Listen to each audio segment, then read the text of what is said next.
बिस्मिल्लाहिर्रहमानिर्रहीम। हमारे चैनल में आपका स्वागत है। मैं सब लोगों की आवाजें हैरत से सुन रहा था जो आपस में बातें कर रहे थे कि यह लड़का इस घर में कैसे रहता है, क्योंकि यह घर तो 20 सालों से बंद पड़ा है। मैं लोगों की बातों पर हैरान हो रहा था, क्योंकि मेरे साथ तो एक आदमी और उसकी बेटी पिछले 10 सालों से इस घर में रह रहे थे। फिर ये लोग खड़े होकर कैसी बातें कर रहे थे। मैं लोगों को यकीन दिलाने की पूरी कोशिश कर रहा था कि मेरे साथ 2 और लोग भी इसी घर में रहते हैं, लेकिन वे कहने लगे, तुम अंधे हो, तुम्हें क्या पता कि वे लोग कौन हैं। मैं अंधा जरूर था, लेकिन उस बाप बेटी की आवाजों को कैसे भूल सकता था जिनके घर में मैं 10 सालों से रह रहा था। तभी एक आदमी आगे बढ़ा। उसने मेरे कंधे पर हाथ रखा और कहने लगा, बेटा, यह घर तो 30 सालों से बंद पड़ा है।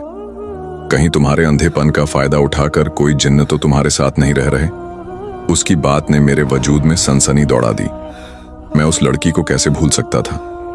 उसकी हंसी की चंचल आवाजें मैं अपने आसपास महसूस करता था। उन सबको यूं ही बातें करता छोड़कर मैं अपनी लाठी की मदद से चलता हुआ एक पेड़ के नीचे बैठ गया। माँ जी की यादें मेरे जहन में घूमने लगीं। वो मेरी जिंदगी का एक बदतरीन दिन था जब मेरे मामा ने मेरा हाथ थामा और कहा, आओ मेरे साथ, मैं तुम्हें एक जगह ले चलता हूं। मैं उस वक्त 8 साल का एक मासूम बच्चा था। मेरा नाम बिलाल था। मेरी बिनाई उस वक्त खराब हो गई थी जब मैं 1 साल का था। पैदाइश के वक्त मेरी आंखें बिल्कुल ठीक थीं, लेकिन 6 महीने की उम्र में मैं बीमार रहने लगा। जब अम्मी मुझे एक डॉक्टर के पास ले गईं, तो उसने एक गलत इंजेक्शन लगा दिया, जिसकी वजह से मेरी आंखें हमेशा के लिए चली गईं। बचपन से ही अपनी आंखें खोने के बाद मेरी अम्मी की जिंदगी ने वफा नहीं की और वो भी मुझे छोड़कर हमेशा के लिए सो गईं। अब्बू ने न जाने किस बिना पर अम्मी को तलाक देकर पहले ही दूसरी शादी कर ली थी। वो मुझे अपने पास रखने को बिल्कुल तैयार नहीं थे। अम्मी और मैं शुरू से ही मामा के पास रहते थे। मैं 8 साल का हो गया था, लेकिन वो मेरे साथ एक मासूम बच्चे की तरह ख्याल रखती थीं, क्योंकि मुझे कुछ भी दिखाई नहीं देता था, लेकिन मैं हर चीज को बड़े अच्छे से महसूस कर सकता था। अम्मी के मरने के बाद अब मेरा ठिकाना मामा का घर था, लेकिन मैं महसूस करता था कि मेरी मामी मुझे 1 मिनट भी बर्दाश्त करने को तैयार नहीं थी। फिर भला एक अंधा लड़का उन्हें जिंदगी में क्या सहारा दे सकता था। उन्हें मुझसे कोई उम्मीद नहीं थी, इसलिए एक दिन उन्होंने मेरा हाथ पकड़कर मुझे एक जगह छोड़ दिया। मेरे हाथ में मेरी लाठी थी और मामा ने कपड़ों की एक थैली भी मेरे हाथ में दे दी थी। वो मेरे ही कपड़े थे। मैं काफी देर तक उन्हें आवाज देता रहा, लेकिन वो शायद मुझे उस सुनसान जगह पर छोड़कर चले गए थे। यहां ना तो मुझे कोई आहट सुनाई दे रही थी, ना ही किसी की आवाज। मैं समझ गया था कि वो मुझे किसी जंगल में छोड़कर चले गए हैं। शायद वो कोई पेड़ था जिसके नीचे मैं बैठा था, क्योंकि उसके पत्ते हवा से गिर गिर कर मेरे मुंह पर लग रहे थे। मैं सोचने लगा कि अगर यह कोई खौफनाक जंगल है तो यहाँ के जंगली जानवर मुझे खा जाएंगे। इसी सोच ने मुझे वहां से उठने पर मजबूर कर दिया। अपनी लाठी का सहारा लेकर मैं चलते चलते ना जाने कहां पहुंच गया। जब चलते चलते थक गया तो मैं एक जगह बैठकर रोने लगा। भले ही मैं एक अंधा बच्चा था, लेकिन मेरे भी जज्बात थे। मैं समझ गया था कि मेरे मामा मुझसे अपनी जान छुड़ाकर चले गए हैं और अब इस भारी दुनिया में मैं तन्हा रह गया हूं। मैं वहां बैठकर रो रहा था। अचानक किसी ने मेरे कंधे पर हाथ रखा। वो एक पुरुष की आवाज थी जो मुझे कहने लगा, क्या हुआ बेटा, तुम क्यों रो रहे हो। मैं रोते रोते कहने लगा, क्योंकि मेरी मां मर गई है और जिनकी मां नहीं होती उनकी बदकिस्मती उनके साथ खड़ी होती है। मैं भी अपनी बदकिस्मती पर रो रहा हूं। इतनी सी उम्र में इतनी गहरी बात सुनकर वो शख्स कहने लगा, चाहे जितने भी बुरे हालात हों, हर हाल में अल्लाह का शुक्र अदा करना चाहिए। तुम मेरे साथ चलो। अगर तुम्हारे आगे पीछे कोई नहीं है तो आज से तुम मेरे साथ रहो। लोग सही कहते हैं कि अल्लाह एक दरवाजा बंद करता है तो 100 दरवाजे खोल देता है। उस शख्स ने मुझे अपने साथ रख लिया और अपने घर ले गया। मेरे कानों में एक बच्ची की आवाज आई जो मुझे देखकर कहने लगी, बाबा, ये कौन है। उस बाबा ने उस बच्ची से कहा, ये आज से हमारे साथ इस घर में रहेगा रुखसार। फिर उसने मेरा हाथ थामा और कहा, आओ चलो हम खेलते हैं। अब मैं उन दोनों बाप बेटी के साथ उस घर में रहने लगा। मैं नहीं जानता था कि वो कौन थे, कहाँ रहते थे। बस मैं उस घर में खुश था क्योंकि वो दोनों मेरा भरपूर ख्याल रखते थे। उसकी बेटी का नाम रुखसार था। वो देखने में कैसी थी मुझे नहीं मालूम, लेकिन वो जैसी भी थी मुझसे बहुत प्यार भरे लहजे में बात करती थी। धीरे धीरे मैं उसका आदी होता जा रहा था क्योंकि वो मेरे उठने बैठने, सोने, खाने पीने की हर चीज का ख्याल रखती थी। मैं बार बार सोचता था कि कहीं मैं उससे मोहब्बत तो नहीं करने लगा। वो मेरे कुछ कहने से पहले ही हर काम कर देती थी। मैं 8 साल की उम्र में हर चीज से अनजान था। ना मुझे कुरान पढ़ना आता था, न पढ़ने लिखने का पता था। मैं देखता था कि जब भी वो आदमी अपनी बेटी को कुरान की तालीम देता तो एक दिन मैं भी उसके पास जाकर बैठ गया। रुखसार मुझसे कहने लगी, क्या तुम भी कुरान पढ़ना चाहते हो? मैंने कहा, हाँ, मुझे बहुत अच्छा लगता है जब तुम इसे पढ़ती हो। वो बोली, ठीक है, जब मेरे बाबा मुझे पढ़ाएंगे तो मैं तुम्हें पढ़ा दूंगी। रुखसार मुझे कुरान शरीफ पढ़ना सिखाती और उसका मतलब भी बताती। मैंने कुछ ही दिनों में कुरान पाक बहुत अच्छे से पढ़ना सीख लिया था। इस तरह मैंने उससे कुरान पढ़ना सीख लिया। मैं रुखसार की आंखों से देखता था, उसकी नजरों से हर चीज को महसूस करता था। वो मुझे सब कुछ बताती थी कि ये चीज ऐसी नजर आती है, वो चीज वैसी नजर आती है। धीरे धीरे मैं जवान होता जा रहा था और रुखसार भी जवान हो गई थी। हमारे बीच मोहब्बत भी बढ़ रही थी। मैं 18 साल तक इस घर से बाहर नहीं निकला था, लेकिन आज जब इस घर की खामोशी महसूस करके मैं बाहर निकला तो लोगों का हजूम जमा हो गया। वो तरह तरह की बातें कर रहे थे। वो मुझे हैरानी से देख रहे थे और कहने लगे, तुम इस घर में रह रहे हो? हमने तुम्हें आज पहली दफा देखा है। मैं हैरान था। मैं तो पिछले 10 सालों से यहां रह रहा था, लेकिन आज लोगों के मुंह से ये बातें सुनकर मेरा जहन बहुत कुछ सोचने पर मजबूर था। एक आदमी मेरे पास खड़ा हुआ और कहने लगा, ये घर तो 30 सालों से बंद पड़ा है, तुम किसके साथ रह रहे हो? मैंने उन्हें बताया कि मैं नाबीना हूं, मैं देख नहीं सकता। मैं दोबारा उस घर में जाना चाहता था, लेकिन लोगों ने मुझे जाने नहीं दिया। वो कहने लगे, तुम अंधे हो, तुम उन जिन्हों को नहीं देख सकते जिनके साथ तुम रह रहे हो। उनके लिए मेरी ये कहानी अजीब थी। अब मैं कहां जाता? मैं अपने घर का रास्ता भी भूल गया था, जहां मैं पिछले 10 सालों से रह रहा था। मैं एक बार रुखसार और उसके बाप से मिलना चाहता था। वो न जाने मुझे छोड़कर कहां चले गए थे। लोग उनके बारे में तरह तरह की बातें कर रहे थे कि वो इंसान नहीं बल्कि जिन्नात थे, लेकिन मैंने तो उनके साथ इतना वक्त गुजारा था, मुझे तो जरा भी नहीं महसूस हुआ कि वो इंसान नहीं, जिन्नात हैं। मैं तंग आकर मस्जिद के बाहर बैठ गया। तभी मस्जिद के इमाम हाजी साहब ने मेरे कंधे पर हाथ रखा और कहा, बेटा, तुम कौन हो? पहली बार तुम्हें इस इलाके में देखा है। मैं उन्हें बताना चाहता था कि मैं पिछले 10 सालों से यहां रह रहा हूं, लेकिन आज पहली बार घर से बाहर निकला हूं। लेकिन फिर मैंने सोचा कि ये हाजी साहब भी मेरी बात पर यकीन नहीं करेंगे कि मैं उसी घर में रहता हूं जिसके बारे में लोग कहते हैं कि वो आसिफ जादा। मैंने हाजी साहब से कहा, हाँ, मैं नाबीना हूं, इसलिए अक्सर अपने घर का रास्ता भूल जाता हूं। अभी भी मुझे याद नहीं कि मैं कहां रह रहा था। हाजी साहब बोले, अच्छा, तुम परेशान मत हो, मेरे साथ मेरे घर चलो। उन्होंने मुझे अपने घर में जगह दे दी। अगले दिन जब उन्होंने मुझे कुरान और नमाज पढ़ते देखा तो हैरान होकर बोले, बेटा, तुम तो नाबीना हो, फिर तुम्हें यह सब किसने सिखाया? मैंने उन्हें पूरी कहानी सुना दी कि कैसे उन बाप बेटी ने बचपन से मेरा ख्याल रखा। उन्होंने न सिर्फ मुझे जवान किया बल्कि मुझे जिंदगी गुजारने के सारे तौर तरीके भी सिखाए। हाजी साहब बोले, लोगों का मानना है कि वो घर आसिफ जादा है, लेकिन बेटा, कुछ जिन्नात बहुत नेक होते हैं, वो इंसानों से भी बढ़कर इबादत गुजार होते हैं।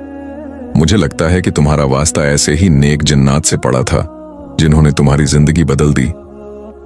उनकी बात सुनकर मेरा दिल बेचैन हो गया। मैं सोचने लगा कि न जाने वो मुझे चुपके से छोड़कर कहां चले गए। मैं हाजी साहब के साथ उनके मदरसे में जाने लगा। वहां बच्चों की चहल पहल और रौनक होती थी तो मेरा दिल लग जाता था।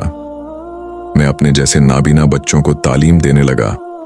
एक दिन मैं मदरसे के हॉल में बैठा था, तभी मेरे कानों में दो नौजवानों की बातें सुनाई दीं। एक नौजवान दूसरे से कह रहा था, कल मैं पुराने कब्रिस्तान के पीछे वाले घर में गया था। वहां मैंने एक काले कपड़े पहने, लंबे बालों वाली लड़की को देखा था। दूसरा नौजवान बोला, तुम वहां क्यों गए? तुम्हें नहीं मालूम कि उस घर में सालों से जिन्नात बसते हैं? कई लोगों ने उन्हें कब्रिस्तान में घूमते देखा है। पहला नौजवान बोला, हाँ, मैं इसी तसव्वुर के मारे वहां गया था, उन्हें देखने के लिए। लेकिन यार, लोगों की बातें सच साबित हुई। मैंने अपनी आंखों से उस लड़की को घूमते देखा।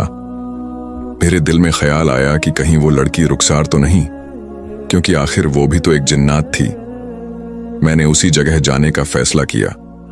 मैं एक बार रुखसार से मिलना चाहता था, इसीलिए जैसे ही रात हुई, मैं हाजी साहब के घर से निकला और लाठी के सहारे कब्रिस्तान की तरफ जाने लगा। मेरी हिस्सें बहुत तेज थीं, इसीलिए मुझे रास्तों का अच्छा अंदाजा था। वैसे भी मैं कॉलोनी के मरने वालों की नमाज़े जनाजा में अक्सर जाता था और कब्रिस्तान तक पहुंच जाता था। अब मेरा रुख उसी कब्रिस्तान के पीछे मौजूद उस घर की तरफ था। मैं नहीं जानता था कि वो घर कहाँ है, लेकिन कब्रिस्तान में खड़ा होकर मैं आवाजों को महसूस करना चाहता था। मैं दिल ही दिल में रुखसार को याद करने लगा। वो जिन्न थी या लड़की, मेरे दिल में बस उसी के लिए मोहब्बत थी। इसीलिए मैं आधी रात को यहां मौजूद था। मैं पूरी रात कब्रिस्तान के बाहर बैठा रहा। रुखसार को याद करके मेरी आंखें भीगती रहीं, लेकिन वो मेरे सामने नहीं आई। अगर वो आती तो मुझे जरूर पुकारती। सुबह होने पर मैं हाजी साहब के घर की तरफ चल पड़ा। मैं नहीं जानता था कि वो मुझे यूं छोड़कर कहां चली गई थी। दुनिया वालों की नजरों में वो एक जिन्न थी, लेकिन मैंने तो उससे मोहब्बत की थी। जिस तरह उसने 10 साल तक मेरा ख्याल रखा था, मेरे ऊपर उसका एहसान था। एक रात में सोया तो मुझे अजीब सा ख्वाब नजर आया। एक लड़की थी जिसके बाल बिखरे हुए थे। वो जंगल बियाबान में जख्मी पांव के साथ भाग रही थी। वो बार बार मुझे मदद के लिए पुकार रही थी। अचानक मेरी आंख खुल गई। मैं उस लड़की को महसूस कर रहा था। वो इतनी खूबसूरत थी, न जाने क्यों ऐसा लग रहा था कि वो कोई और नहीं बल्कि रुखसार थी। मैं सोचने लगा कि इस ख्वाब की क्या ताबीर हो सकती है। कहीं रुखसार किसी मुश्किल में तो नहीं। अगली रात मैं फिर सोया तो वही लड़की दिखाई दी। वो कह रही थी, मेरी मदद करो, इस शैतानी आमिल ने मुझे अपनी कैद में कर लिया है। मुझे इससे बचाओ, इसने मेरा जीना हराम कर दिया है। मैं एकदम चौंक कर उठ बैठा। मेरी आंखों के सामने घुप अंधेरा था, लेकिन उस ख्वाब के जरिए मुझे रुखसार साफ दिखाई दे रही थी। वो यकीनन किसी परेशानी में थी। सुबह होते ही मैं हाजी साहब के पास गया। बातों बातों में उनसे पूछा, क्या इस इलाके में कोई ऐसा शख्स रहता है जो जादू टोना करता हो? हाजी साहब बोले, हाँ, 1 साल पहले ही वो इस इलाके में आया है। लोग उसे बहुत मानते हैं। न सिर्फ मर्द बल्कि औरतों की भीड़ भी उसके पास रहती है। लेकिन तुम उसके बारे में क्यों पूछ रहे हो? तुम कभी गलती से भी उसके पास मत जाना। मुझे वो कोई सही आदमी नहीं लगता। मैं किसी काम के लिए उसके पास नहीं जाना चाहता था। मैं सिर्फ उस जिन्नात रुखसार की तलाश में था। मैं उस आमिल के पास चला गया। मैं वहां खड़ा था कि एक आदमी ने मेरे कंधे को हिलाया और बोला, मैं कब से देख रहा हूं, तुम एक ही जगह खड़े हो। अगर तुम कोई काम करवाने आए हो तो आमिल साहब इस वक्त फारिग हैं, चलो उनके पास। मैंने अपनी लाठी उसके सामने की और कहा, मैं अंधा हूं, मुझे नहीं मालूम कि वो कहां बैठते हैं, इसलिए चुपचाप यहां खड़ा हूं। वो मुझे उस शैतानी आमिल के पास ले गया। मैं खामोश था। मुझे समझ नहीं आ रहा था कि कैसे पता लगाऊं कि उसने रुखसार को कहां कैद किया है। मेरी खामोशी से वो आमिल तंग आ गया। उसने अपने मुरीद को इशारा किया कि मुझे बाहर ले जाओ। जब वो मुझे बाहर ले जा रहा था, मैंने उसका हाथ थाम लिया। फिर अपनी जेब से कुछ पैसे निकालकर उसके हाथ पर रखे और कहा, मेरा एक काम कर दो, मैं तुम्हें कल इससे भी ज्यादा पैसे दूंगा। वो सोच रहा होगा कि भला इस नाबीना शख्स को मुझसे क्या काम पड़ सकता है। वो मुझे एक कोने में ले गया और बोला, जल्दी बताओ क्या काम है। मैंने कहा, मुझे बस एक बात पूछनी है, क्या इस आमिल के पास जिन्नात भी होते हैं? वो बोला, हाँ, वो अक्सर जिन्नात से अपने काम करवाता है। ना सिर्फ जिन्न बल्कि जिन्नातियां भी उसकी कैद में हैं।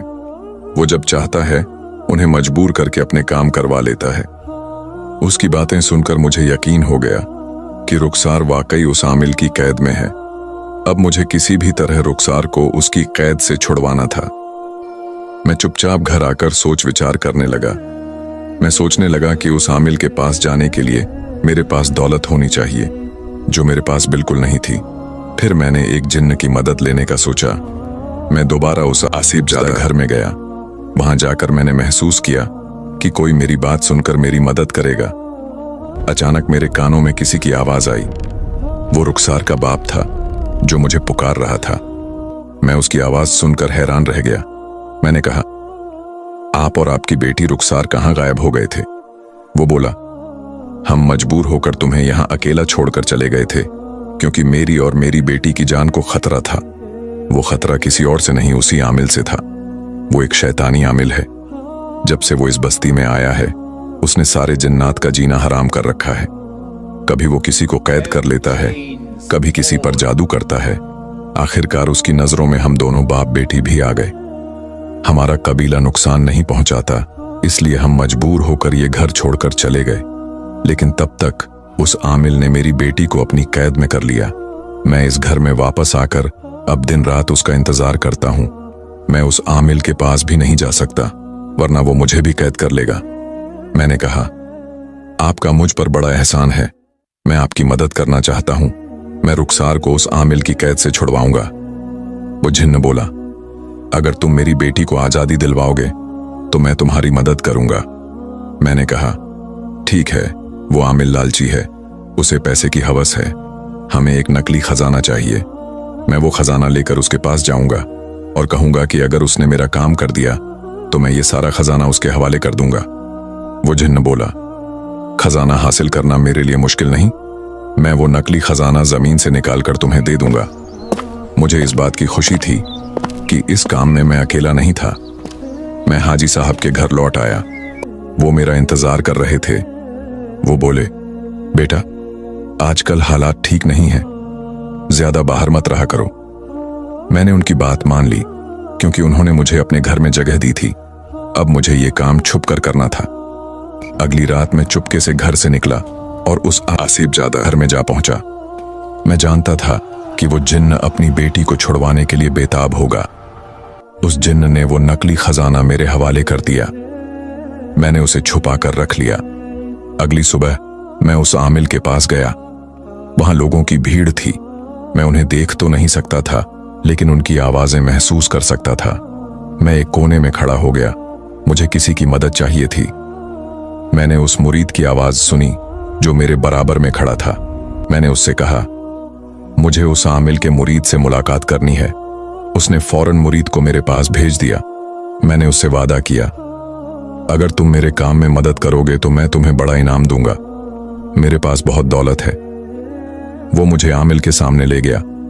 मैंने कहा, मैं एक खास काम के सिलसिले में आया हूं। मैं नाबीना हूं। मैं जानता हूं कि कोई लड़की मुझसे शादी नहीं करेगी। मैंने सुना है आपके कब्जे में जिन और जनजादियां हैं जिनसे आप काम करवाते हैं। मुझे एक जनजादी से शादी करनी है। बदले में मैं आपको दौलत दूंगा। मेरी बात सुनकर वो आमिल हैरान था। वो बोला, तुम पागल तो नहीं हो जो एक जिन्नात से शादी करोगे? तुम अंधे जरूर हो, लेकिन दिखने में खूबसूरत नौजवान हो। मैंने कहा, मेरी खूबसूरती मेरे अंधेपन के आगे बदसूरत है। मेरी जिद है कि मैं एक जिन्नात से शादी करना चाहता हूं। वो मुझसे ताकतवर होगी और मेरा ख्याल रखेगी। उसने थोड़ा सोचा और बोला, अगर मैं तुम्हारा काम कर दूं तो तुम मुझे क्या दोगे? मैंने अपनी चादर से वो खजाना निकालकर उसे दिखाया और कहा, यह तो सिर्फ छोटा सा हिस्सा है। मेरे पास इससे ज्यादा दौलत है। मैं वो सारी दौलत आपको दे दूंगा। खजाने के लालच में उसने मेरा काम करने की रजामंदी जाहिर कर दी। मैं एक उम्मीद लेकर उसके पास से लौटा। उस रात मैंने उस जिन्न को बताया कि मुझे यकीन है कि रुखसार जल्द हमारे साथ होगी। अब मेरा सुबह शाम आमिल के पास आना जाना शुरू हो गया। हाजी साहब ने मुझसे कहा, बेटा, मैं क्या सुन रहा हूं कि तुम उस शैतानी आमिल के पास जा रहे हो। मुझे तुमसे ये उम्मीद नहीं थी। मैं शर्मिंदा हो गया। मैं उन्हें क्या कहता कि मैं किसी की मदद के लिए वहां जाता हूं। मैंने उनसे माफी मांगी और वादा किया कि अब वहां नहीं जाऊंगा। लेकिन मुझे वहां जाना था क्योंकि रुखसार को मेरी जरूरत थी। एक दिन मैंने आमिल से कहा, मुझे जल्द वो अमल शुरू करना है जिससे वो जिन्नात मेरे साथ शादी करने को राजी हो जाए। आमिल बोला, ठीक है, ये अमल तुम्हें 40 दिन तक करना होगा। उस जिन्नात को मैंने अपनी कैद में किया है, लेकिन वो मेरी बात नहीं मानती। मैं उससे तंग आ गया हूं। अगर मैंने उसे आजाद किया तो वो मुझे नुकसान पहुंचाएगी। इसीलिए तुम्हें पहले ये अमल करके उसे अपने काबू में करना होगा। मैं सोच रहा था कि अगर वो रुखसार को मेरे सामने लाए तो वो मुझे जरूर पहचान लेगी, लेकिन मुझे नहीं पता था कि वो कहां कैद है। आमिल ने कहा, यह अमल तुम्हें यहां से दूर एक गुफा में करना होगा। वहां एक बूढ़ा फकीर रहता है जो किसी को आने जाने नहीं देता, लेकिन मेरी बात मानता है। मैं उसे कह दूंगा, वो तुम्हें गुफा में ठहरने देगा। तुम्हें 40 दिन तक वहां बैठकर यह अमल करना होगा। इस दौरान तुम किसी से नहीं मिल सकते। मैंने आमिल से कहा, मुझे कोई नुकसान तो नहीं होगा? वो बोला, नहीं, तुमने मुझे खजाना देने का वादा किया है, तो तुम्हारी हिफाजत मेरी जिम्मेदारी है। उस रात मैंने रुखसार के बाप को सारी बात बताई। वो जिन्न बोला, मैं उस बूढ़े फकीर की जगह गुफा में जाऊंगा। अगर मैं उस अमल का राज जान लूं तो न सिर्फ मेरी बेटी बल्कि बाकी जिन्नात भी उसकी कैद से आजाद हो जाएंगे। जिस रात मुझे गुफा में जाना था, उस जिन्न ने बूढ़े फकीर को ढूंढकर उसे घर में कैद कर लिया और उसका रूप धर लिया। वो मुझसे पहले गुफा में चला गया। मैं आमिल के पास गया और उसने बोला, मैं जिन्नात का बाल मंगवाता हूं और उससे पर खास अमल करता हूं।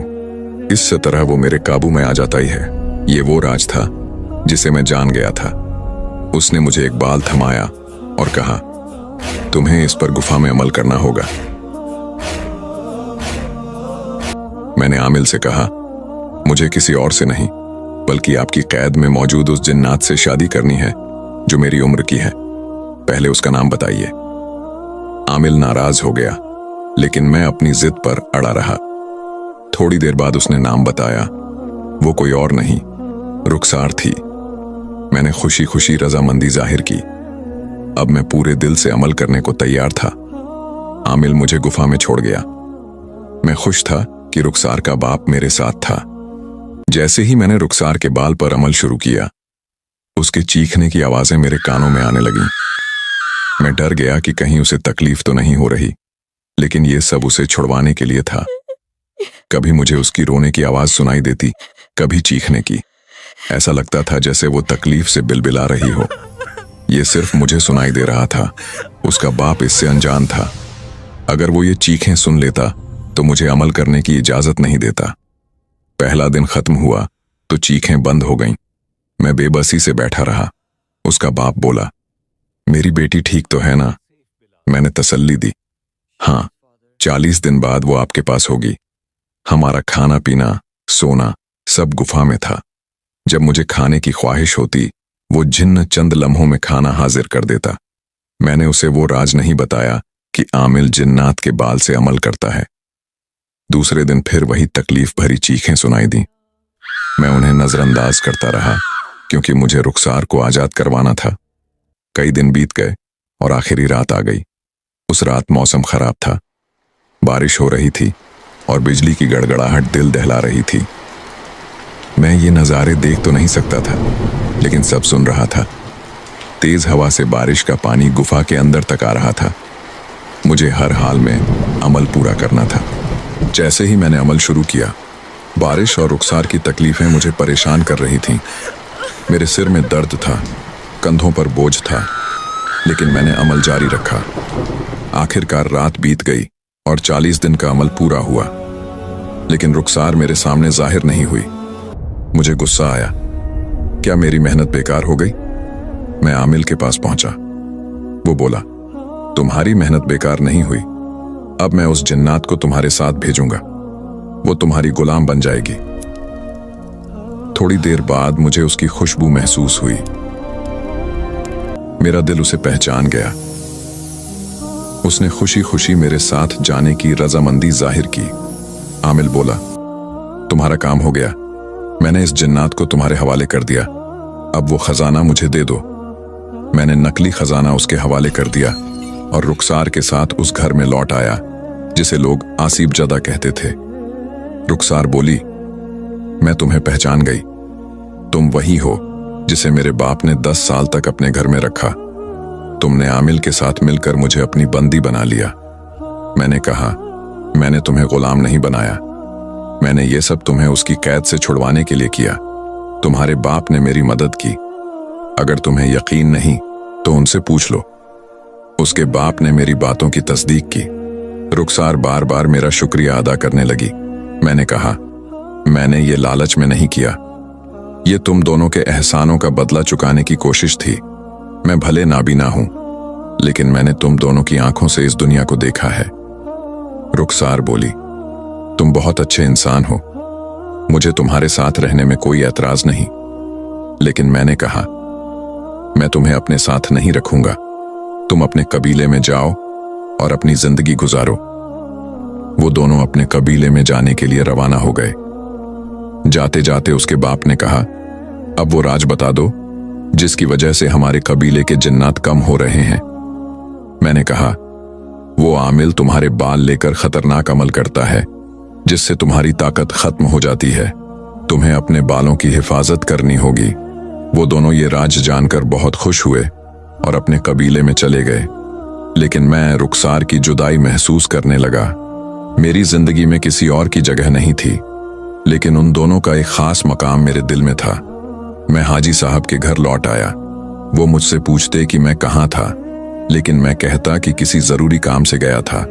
हाजी साहब की कोई औलाद नहीं थी। उनकी बीवी बोली, इस नौजवान की शादी करवा दो, ये भले नाबीना है लेकिन बहुत समझदार है। हाजी साहब ने मुझसे शादी की बात की, लेकिन मैंने मना कर दिया। मैं किसी पर बोझ नहीं बनना चाहता था, लेकिन हाजी साहब ने जबरदस्ती मेरा रिश्ता एक लड़की नसीम से तय कर दिया। मेरी शादी हो गई, लेकिन नसीम हर वक्त रोती थी। वो कहती, मैं किसी और को पसंद करती थी, मेरी किस्मत तुम जैसे अंधे के साथ फंस गई। उसकी बातें मुझे दुख देती थीं।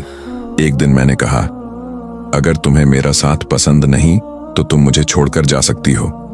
वो बोली, मैं तुम्हें छोड़कर जाऊं ताकि लोग कहें कि तलाक लेकर अपने माँ बाप के घर बैठ गई। अब मुझे जिंदगी भर तुम्हारे साथ रहना पड़ेगा। मैं अपनी शादी से खुश नहीं था। एक दिन नसीम की बातों से तंग आकर मैं एक सुनसान जगह पर पेड़ के नीचे बैठ गया। अचानक मुझे एक अजीब सी खुशबू महसूस हुई। कोई मेरा अपना मेरे आसपास था। थोड़ी देर बाद रुखसार की आवाज आई। वो बोली, तुम्हारे बताए राज की वजह से हमारे कबीले के सरदार ने हमें खास मर्तबा दिया है। तुम जब भी उदास होंगे मैं तुम्हारे पास होऊंगी। क्या मैं जान सकती हूं कि तुम आज इतने मायूस क्यों हो? मैंने कहा, हाँ, मैं अपनी नाकाम मोहब्बत की वजह से उदास हूं। जिससे मैं मोहब्बत करता था वो मेरी किस्मत में नहीं थी। वो हैरत से बोली, वो लड़की बड़ी बदनसीब होगी जिसने तुम्हारा साथ ठुकराया। मुझे बताओ, मैं उसे राजी करूंगी। मैंने कहा, रुखसार, मैं तुमसे मोहब्बत करता था, मैंने सिर्फ तुम्हें चाहा है। वो हैरान थी, फिर बोली, सच पूछो, मैं भी तुमसे मोहब्बत करने लगी थी, लेकिन मेरे बाप ने समझाया कि तुम अभी जवान नहीं हो। तुम्हारे जज्बात बदल जाएंगे तो मैं तुम्हारी जुदाई कैसे बर्दाश्त करूंगी। अगर मुझे पता होता कि तुम मेरे लिए ये जज्बात रखते हो तो मैं तुम्हें कभी नहीं छोड़ती। मैंने कहा, मैं शादीशुदा हूं, अगर तुम कहती तो मैं तुमसे शादी कर लेता। वो बोली, ठीक है, अब तुम अपनी बीवी के साथ खुश रहो, लेकिन मैं तुम्हारी एक मदद करना चाहती हूं। हमारे कबीले के हकीम ने एक जड़ी बूटी ढूंढी है जिससे तुम्हारी आंखों की रोशनी लौट सकती है। मैं हैरान रह गया। उसने मुझे वो दवा दी। 3 दिन तक इस्तेमाल करने के बाद मुझे धीरे धीरे सब दिखाई देने लगा। जब मैंने पहली बार नसीम को देखा, वो अच्छी खासी थी, लेकिन हर वक्त चिड़चिड़ाती थी। मैंने उसे बताया कि मैं ठीक हो गया हूं। वो हैरान थी, उसे यकीन नहीं हो रहा था। मैंने कमरे की हर चीज का जायजा लिया और उसे बताया। वो बहुत खुश थी। शायद उसे इस बात का दुख था कि उसकी शादी एक नाबीना से हुई थी। मैं एक बार रुखसार से मिलना चाहता था। 2 दिन बाद मैं उसी जगह पहुंचा जहां वो मुझसे मिलने आई थी। जब वो मेरे सामने जाहिर हुई, मैं उसे देखकर हैरान रह गया। वो बेहद खूबसूरत और मेहरबान थी। मैंने उसका शुक्रिया अदा करना चाहा। वो बोली, जिंदगी की हर मुश्किल घड़ी में तुम मुझे अपने साथ पाओगे। मेरी ख्वाहिश है कि तुम अपनी बीवी के साथ खुशहाल जिंदगी गुजारो। वो चली गई। आज मैं नसीम के साथ खुशहाल जिंदगी गुजार रहा हूं, लेकिन मेरे दिल के एक कोने में रुखसार की याद आज भी मौजूद है। उसकी याद में मेरी आंखें भीग जाती हैं। मैं छत पर खड़ा उसी के बारे में सोच रहा था, तभी नसीम की आवाज आई। वो मुझे खाने के लिए बुला रही थी। उसका रवैया अब मेरे साथ ठीक हो चुका था। कैसे एक लावारिस अंधे लड़के ने अपनी छोटी सी दुनिया बसा ली थी। ये कोई नहीं जानता था कि मैंने ये सब अकेले नहीं किया था। कोई मखलूक थी जिसने मेरी जिंदगी में मदद की थी। नाजरीन, अगर आपको हमारी ये स्टोरी पसंद आई हो तो प्लीज हमारे चैनल मूनलाइट को लाइक करें, सब्सक्राइब करें और अपने दोस्तों और फैमिली मेंबर्स के साथ शेयर करें। शुक्रिया। अल्लाह हाफिज।